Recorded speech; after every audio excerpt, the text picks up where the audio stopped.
অন্যতম সুন্দর এবং পবিত্র সম্পর্কগুলির মধ্যে আই থিঙ্ক বাবা মেয়ের সম্পর্ক একটা, যেটা ভাষায় প্রকাশ করে বলে বোঝানো যায় না, অথবা কারো কোনো কিছুর সঙ্গে তুলনাও হয় না যেটার।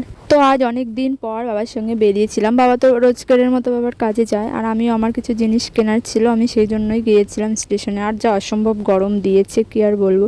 তো বাবা আমাকে স্টেশনে বসিয়ে রেখে বললো, তুই এখানে বস, আমি আমার কাজ সেরে আসছি। তো তার কাজটা একটু বাজারের অন্য সাইডে ছিল, বললো যে গরমের মধ্যে আর তোকে যেতে হবে না, এখানে বস, এখানটা একটু হাওয়া ছিল। তো বাবার আসতে দেরি হচ্ছিল দেখে আমি একটু আমার আমার জিনিসগুলো কেনাকাটা করে নিলাম। তারপরে আমাদের বাড়ির জন্য একটা জিনিস কেনার ছিল, সেটাও কিনে নিলাম।